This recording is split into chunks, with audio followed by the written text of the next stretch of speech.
All right. My name is Wednesday Clevisha. I'm a media specialist here at LTC.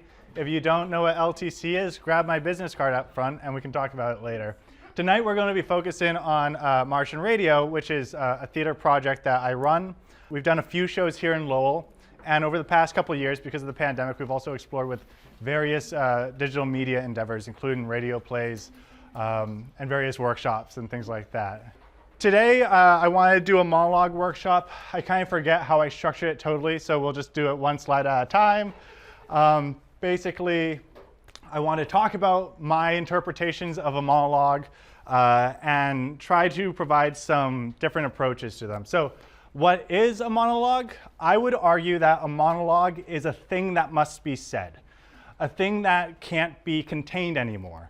And that's pretty much my only definition of it. It can be written, it can be spoken, it can take a lot of different forms, but it's something that we are compelled to communicate to others or even to just ourselves.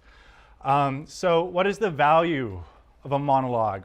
A monologue is a practice in which we transform silence into language and action. If you guys are familiar with Audre Lorde at all, she has this famous essay about transforming silence into language and action, and how if we keep things to ourselves, it turns into, in her words, a molten ball of lead and melts through our tongues. So we are trying to get those balls of lead out, because better out than in. This is also a form of rehearsal, right? Like, we have ideas that we want to execute. We constantly have things that we want to say, and then we think about how we're going to say them and then choose not to say them, right? So we're constantly having monologues by ourselves. In fact, a lot of people would argue that we can't help but monologue, that we're constantly monologuing in our head, and that sometimes we can hear it at specific, and sometimes it's abstract and dreamy. And so the two different exercises we have today are, one's going to be a lot more functional, practical. The other one's going to be dreamy. It's also an important form of expression, right? I think that a lot of people, when they consider making art, they think it has to serve a specific function, like it has to make money or it needs to persuade an audience. However, I think just the sheer act of getting it out to get these things that are on our minds, but we don't always find the spaces to express them, into a form, whether it's simply written or spoken. And it's also a creative seed. So if you work on a monologue or you work on any piece of art, you're constantly planting these little seeds that might lay dormant for a very, very long time. But there are many times that I can think of where I've come to things after conceptualizing them years after passing, and then found a way to execute them much later down the line. So it doesn't need to serve the now. It can just be self-contained and valuable in and of itself. And forms of monologues. Monologues can take lots of different forms. I'm monologuing right now to you. It's very loosely rehearsed, as you might be able to tell. But we can see this in letters, in the epistolary fashion. It could be a letter of recommendation. It could be a letter professing love. This is also prevalent in stand-up comedy. Stand-up comics, an incredibly cheap form of performance, right? Because it costs nothing. You just bring yourself and your words and you monologue to a crowd for hours. And it's a form of performance that's really, really bare bones. You don't need a lighting designer, or you pretty much just need a microphone and an amplifier. And sometimes if you can project, you don't even need those things, right? It's also happens during dramatic moments. However, most of these dramatic moments, I think, tend to be on screen or on stage. I think that there are lots of times where we have a dramatic speech that we want to have and some big confrontation, but people in general don't have dramatic theater moments in the everyday life. In fact, I think that the stage or the screen can be places for to be cathartically performed. Most of the times we have these things that we want to say, and then we don't say it because pick a reason.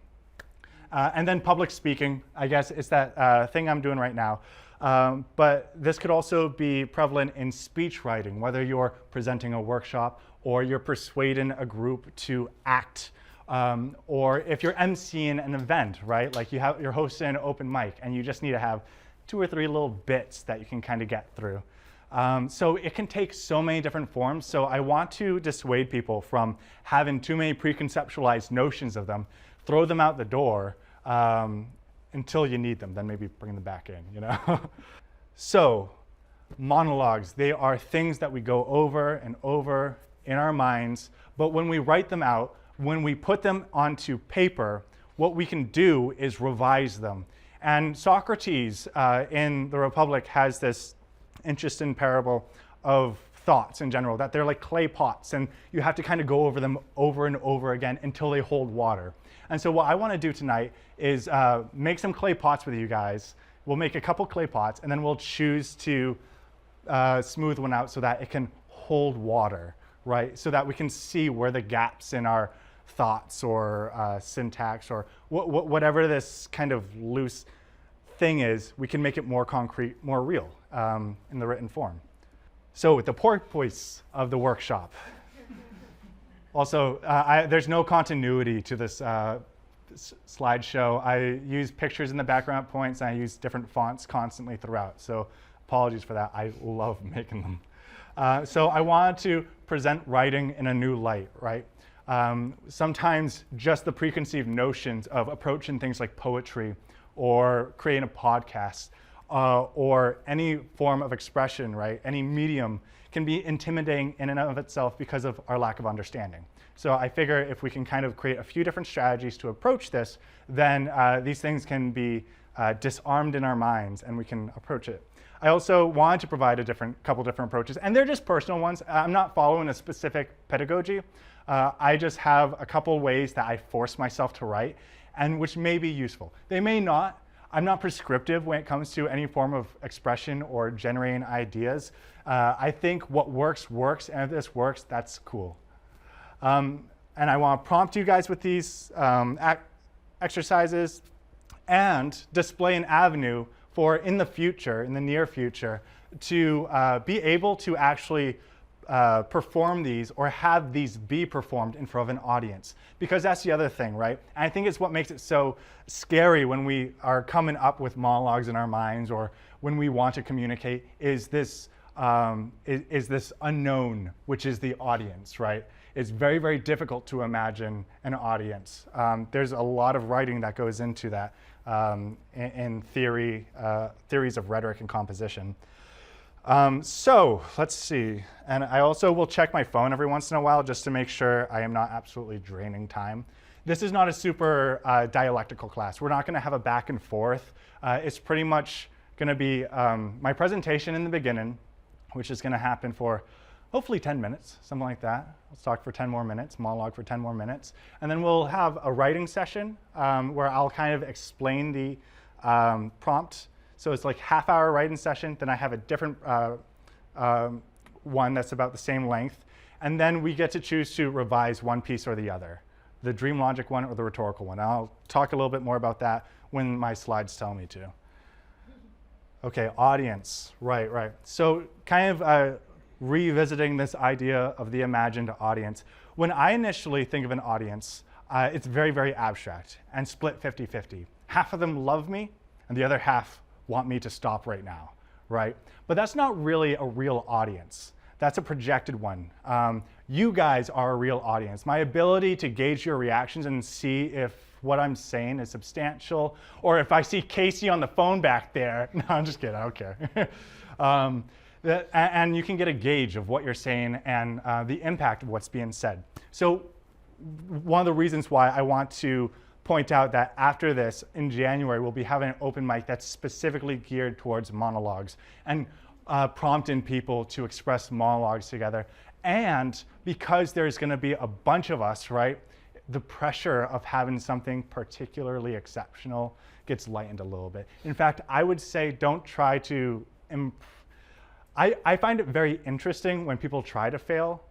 So almost trying to yield something that isn't supposed to be perfect. Like getting rid of preciousness. The more that we can combat preciousness, the more we can actually be speaking, because we won't be curating ourselves and censoring ourselves and thinking that what we should say should be better. And if it's not better, then it shouldn't be spoken. So receiving and interpreting this feedback.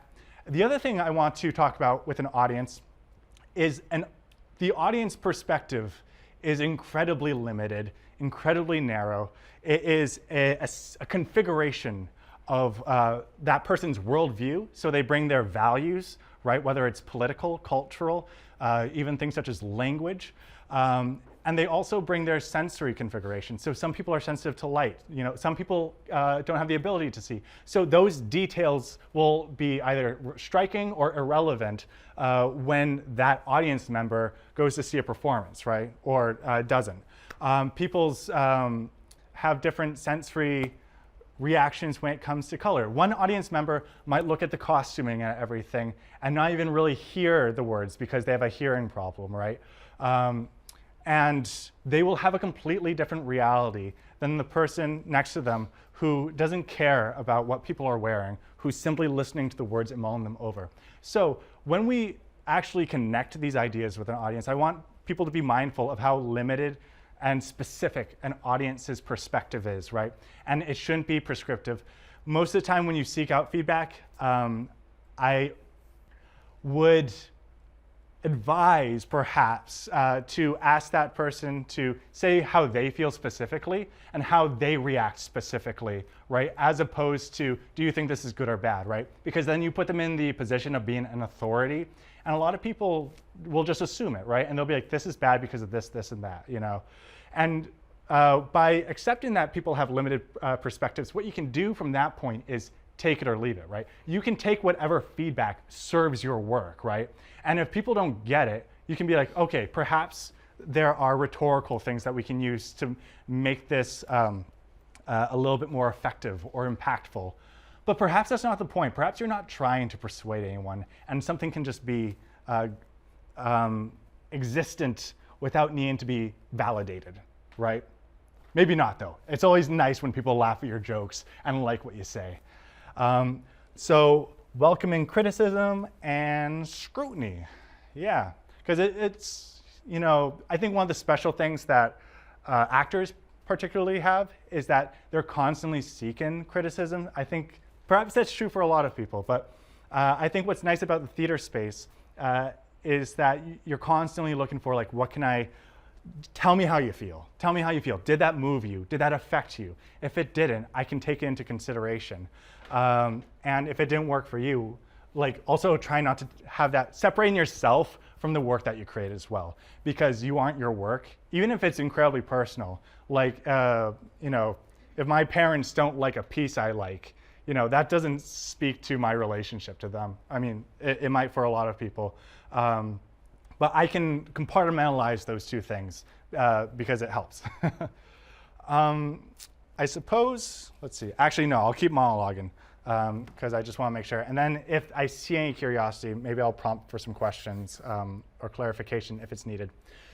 So when we go into this, we don't need to be entirely pragmatic. However, when you continue this, if you continue this, I urge you, please continue this, to start thinking about your work critically.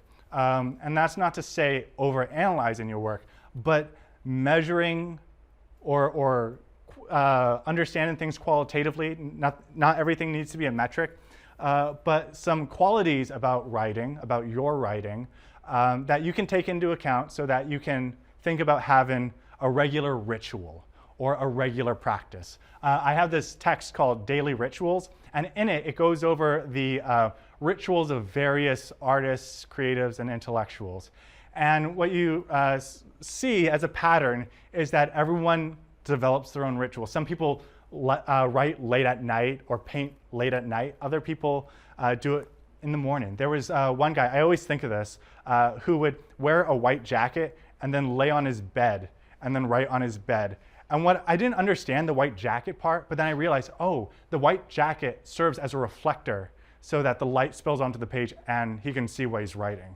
So, it seems like a really strange ritual, but whatever ritual you guys need to develop, right?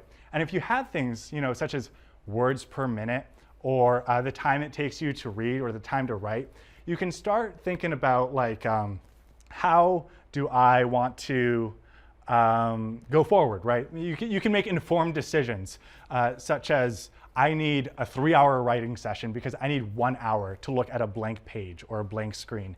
And I know that if I have a 1-hour writing session, nothing's gonna get done in that time. I'm not gonna be satisfied with it. And so then you can look at your week and then plot it out, you know. Perhaps you prefer chaos, in which case you can throw all these pragmatics out the window. You don't need them. But you might also want to do longer sessions. I do think that for me personally, I can't do a writing session less than 3 hours and feel really good coming away from it because I always feel like I'm interrupted, like I've interrupted myself. And then you can decide different environmental changes, such as writing at night or writing in the morning or writing at home or finding a studio space. If you ever need a space to write, I hear there is a local public access station, which is a community space where you might decide to do that. It's called LTC, you're in it.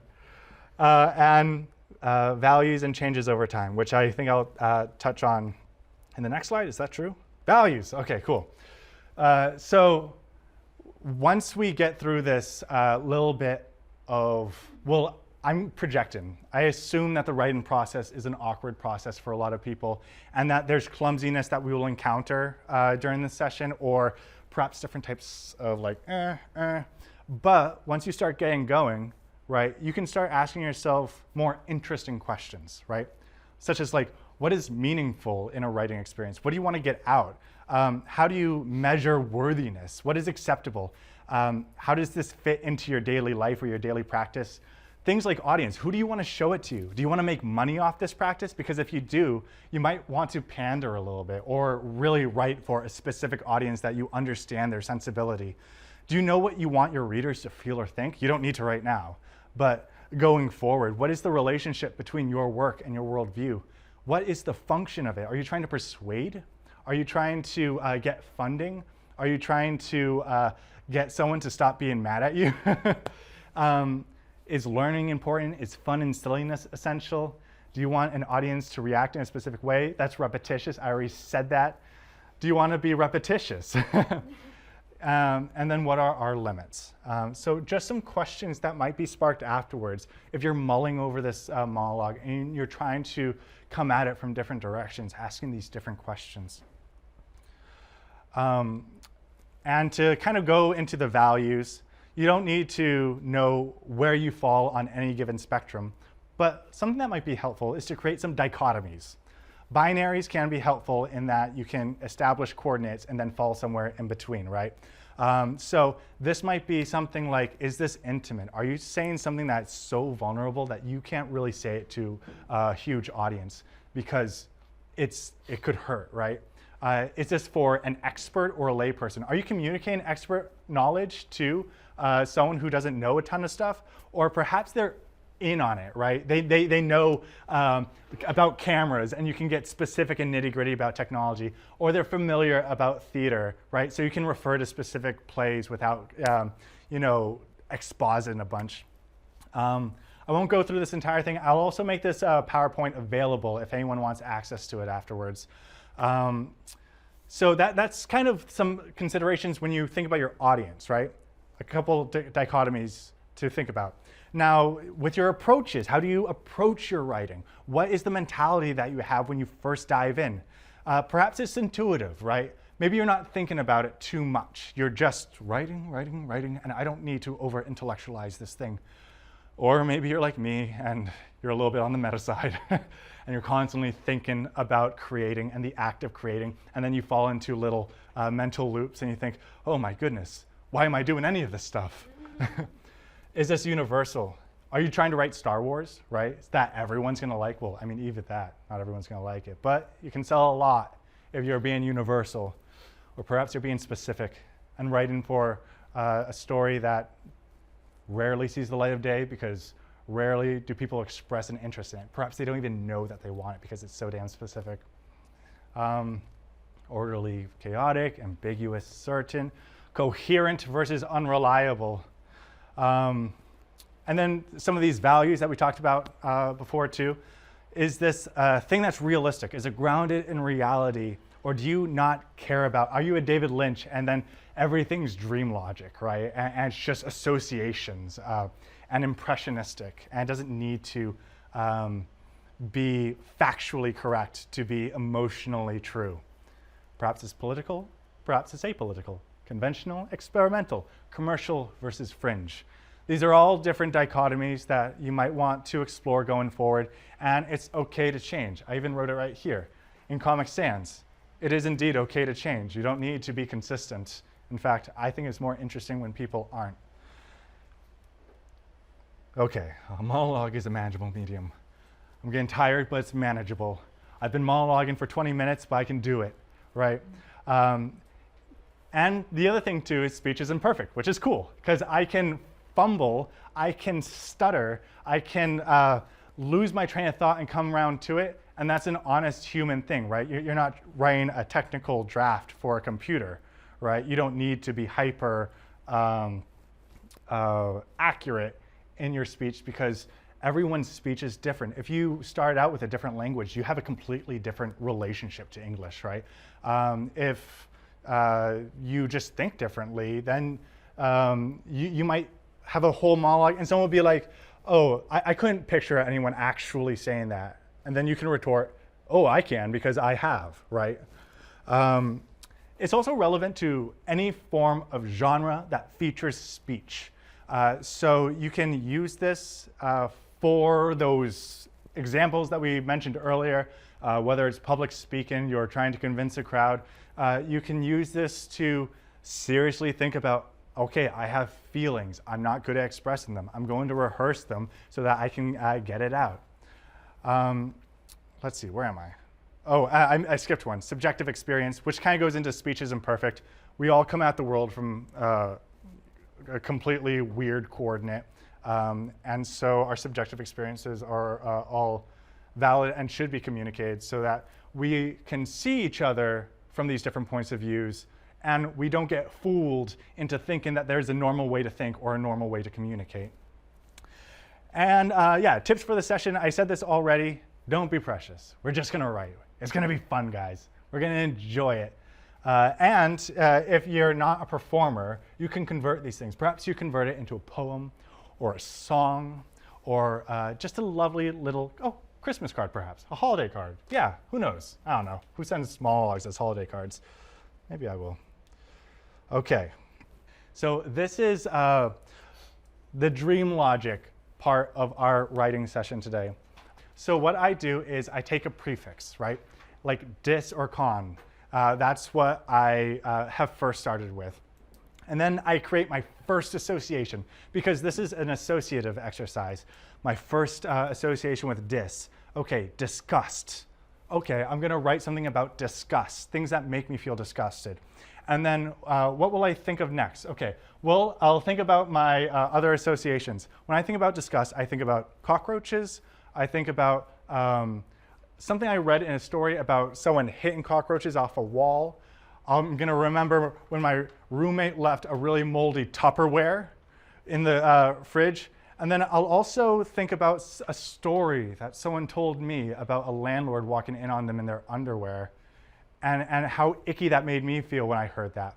And I'm gonna take these three nodes, these three associations, the cockroach, the hidden of the broom, perhaps there's other ones I forget, and the last thing I said, whatever that was. And this word, disgust, will be the red thread that carries through. So it doesn't need to have a specific functional order of operations, right? I don't need to justify why I'm thinking about these three things. They're the three things that I thought of, and I'm going to connect them together by kind of going into one association, and then perhaps create a tonal shift. So perhaps I'm talking about the Tupperware I found some disgust in Tupperware and it made me feel disgusted. I remember one time when I was young and I saw my mother sweeping and she saw a cockroach and she accidentally hit me and then threw up. And then I'm gonna think about perhaps this roommate left their Tupperware. Perhaps they left everything. Perhaps they left me in my house with no way to pay rent, and now I'm being evicted, and my landlord's coming in to show other people the place, and I'm in my underwear, and I feel disgusted. I feel like that cockroach I mentioned earlier. And then you get these tonal shifts. One's kind of present, the other one's more reflective, and then the other one is going to the future. So if you don't know prefixes super well and you want one, you can take a little word out of a hat. Here you go. Oh. And you might have something that's like, what's the word? Disease. Disease, right? We're going to take that word disease, and then we're going to use it to create a bunch of associations emotionally, and we're just going to write a monologue just off this prompt. And you don't need to overthink it. Don't overcomplicate it. Here you go. This is some paper. This is a pen. Absolutely.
I'll go ahead and just call it there. There will be time to revisit these in a minute.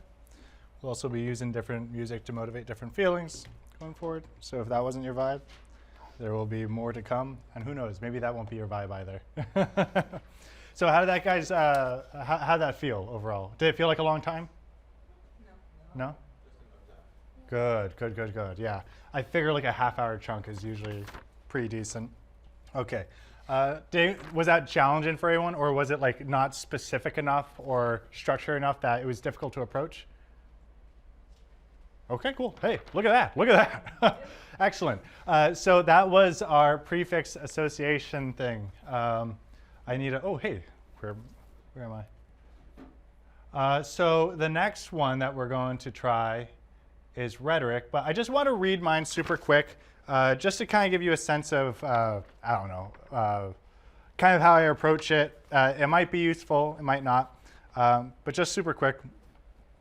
This one's from the word distinct. So I wrote distinct. I was like, okay, whatever, I'm just going to do it. And I wrote, I don't want this monologue to be good. I don't want this monologue to be entertaining. I want this monologue to be distinct. I want it to be different, something that hasn't been said before. But what hasn't been said before? Flagundelbunt. That could not have possibly been said before. And if it has, who would know? This will require more research, I dare say, exhaustive research. So much so that I may never find time to complete this monologue. Very well, let it be. I'll spend my life studying life and will speak when all of life is known. Well, that's depressing. No, I haven't time nor the energy. I will just say things. I won't overthink it. I will just say. And if I see someone smile or laugh at what I say, I will just keep saying whatever I just said. And it will become my brand, my distinct brand. Even if it has been said before, nobody will have said it as repetitiously as me. I will be noticed on the streets, recognized. Isn't that the person who says one thing and nothing else? Why, yes, wife. That is Wednesday. I heard they were cursed by a witch and can do nothing but say, wow, did anyone else see the latest episode of Big Bang Theory? Oh, what is Big Bang Theory? Nobody knows. People might have known when they first started saying it, but they've been going down that street since I was a child for 3 decades, saying the phrase over and over again. Perhaps it's some form of art. My dear, please. Art is nice and art is delicious. Art is not bland. Trust me, my dear. Surely you remember I study art. Oh, that is correct. You did study art. I know less about art than you. That's okay, honey. Most people are in the same boat. And then they will freeze as I approach them. And in my mind, I will think about the past, about the day past and the day before that, past all days, to the very first day, the day it all happened. My lips will part and I will utter, did anyone else see the latest episode of Big Bang Theory? And they will react and create an expression that is so deliciously distinct. Right? So it's, thank you. I hope that sort of illustrates it if there was any forms that were sort of vague, this idea of like this recurrent thought, and then it kind of creates this, and I always fall back on dialogue. If you do dialogue, it's totally cool. Most monologues are actually dialogues, us warring between ourselves. But anyways, to go forward from this dream logic, which is just associative, it's just kind of creating some basic pattern. This next one, oh yeah, this is the discussed one, is our rhetoric session. And so for those of you who aren't familiar with rhetoric as a form, it's basically people talking to convince you of something, right? It's using words and symbols to convey an idea. So what I want people to do is find a function. For example, like you want to get information about the crime. I also have prompts here if they're helpful. Or perhaps you want to advocate for your community, right? Or perform stand-up to a late-night crowd. Can I give you this to you, Casey? I'm just going to assign that. Or persuade a customer to buy a product, right? So it's functional. It serves a specific function, and you're trying to achieve a goal. And specifically, you have an audience that is known to a degree, right? It could be someone you're antagonistic towards. One that I really like to use, and I think is useful for a lot of people, is like revealing yourself to your parents, like telling them like how you are, and then knowing, because like most of us know our parents pretty well, and kind of anticipating and strategizing their potential responses. Like, I know they're gonna say this, I know they're gonna say that. I'm gonna have responses to each of those things, right? Now, it doesn't need to be super systematic, but it's just to kind of exemplify that. The other part of this is to add stakes and urgency, right? This gives it weight. One little example, you don't need to use it, but if you want to, it's totally cool. I'll let you have it, is perhaps you're like over a tub of piranhas and you're being slowly lowered, and you have about 2 minutes, or the length of your monologue, to convince this person of exactly what you're going to do before you reach those little nippy bastards below. Or perhaps it's something that you have a deadline. You have to pass it in by midnight, right? That's really stressful for a lot of people, including myself. I'm very 11th hour. And the reason we want to create urgency too is if you've ever passed things in at the 11th hour, why did you do that? Because you only had 1 hour left. The urgency, right? The stakes. And then tactics, trying multiple tactics. This goes to responding to responses, anticipating a counter argument, and trying to work around that. And then being thorough. Now, this can take much longer because it's more like functional. There sometimes needs to be a strategy about it. So if you feel like this feels a lot more slow or deliberate than the last one, that's okay. You can kind of mull it over. You can chew it, right? You don't need to crank through these things, because this was like what, a 2-page monologue? It was about like probably 2 or 3 minutes to say, probably less than that. It felt like 2.5 minutes, something like that. So that is the kind of goal for this session. Does anyone have questions about that? Does it seem approachable? If it doesn't, or you have any questions, come to me. I'll try to provide some helpful prompts. Hopefully they're helpful. Maybe they won't be. I don't promise anything.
Okay, so this next part is the actual work, I would argue. The reason being that individual expressions are beautiful, but when it comes to especially writing, they need to be revised. This is the process of filling in the cracks in whether it's logic or in tone, or I said like the Big Bang theory, and I kind of like put some stuff in my monologue that like kind of supported it, but I wasn't a huge fan. I would probably want to replace that, right? So kind of substitution and all those things. Actually, do I have something that can help me? Oh yeah, basic copy editing. Maybe you want to take it in a new direction. You're like, you know what? I made that into a success story, but when I think about it, I actually don't feel like that's an honest thing. Maybe I want to acknowledge the opposite feeling in that more. I want to acknowledge the frustration perhaps, rather than trying to have it be a sugar-coated happy ending. Or perhaps you just have minor stuff you want to change. This is more specific for the rhetoric one. You might want to look at narrative consistency. So things like you're not contradicting yourself essentially. But this is the other thing too, is to yourself, and you can get up from your chairs and bring your monologue with you. Read it out loud to yourself. You know, like when I read that out loud, I could feel the pace of it a lot more, and I could be like, oh, okay, you know, there are some things that are clunky, some things that like I wouldn't necessarily say, or perhaps this paragraph is just far too long and I need to cut that into 2 sentences for a little bit more da-da-da-da-da-da. So I do encourage you to read aloud, explore the space. You can pick up your clipboard. You can even go underneath the table over there and then just write from there. Perhaps that's something that you need to incorporate into your ritual. Hey, look, a callback. The other thing is to check for performability, if this is supposed to be performed. So for actors, and correct me if I'm wrong, actors in the room, but you want to look for things that you can perform. So having stakes in your monologue, having a lot of action verbs so that actors can play off that. Something that an actor could emotionally bite into, essentially. So for the actors in the room, you got a little bit of an edge because you get to think about what you want to look for in a part before you take it, right? And then for everyone else, I mean, we're all actors, aren't we, really, at the end of the day, according to Irving Goffman's presentation of life in the everyday. So check for performability and other details. I'm sure there must be other details. There must be something I've forgotten. Usually when I have these slides, I have like one more dash that I forget to delete because I'm always like, there must be one more thing that I can add to this list to make it a complete list. But it's revision. It's definitely, I think, the less romantic part. But when you enjoy revision, it can be absolutely the most joyous part of the writing process, and really where a lot of more emotional work or functional work can take place. Whether you're trying to iron out the details of your speech, or you're acknowledging something in yourself that you might not have seen before because you got it out and you're able to re-examine it. Any questions about the revision part? It's pretty much just picking a monologue and then revisiting it. Okay, cool. You might pick up from the beginning or the end of your monologue and proceed forward, but I urge you to start back in the beginning so you can iron it out as you plow through the second part of it. Okay, cool. That is our last session, and then we will be done tonight. We have a total of 25 minutes exactly. Oh man, I'm getting good at this timing. To complete that. And this is our revision music.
Our program for tonight. Thank you guys so much for reading. Yeah, wasn't this fun?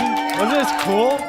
Yeah, and we can do stuff like this on a regular basis, right? That's wild. I hope this was useful for you guys, and for anyone listening online. I'll direct people to the Patreon, to our website, to our shirts, whatever. Have a great night, guys. Thank you so much.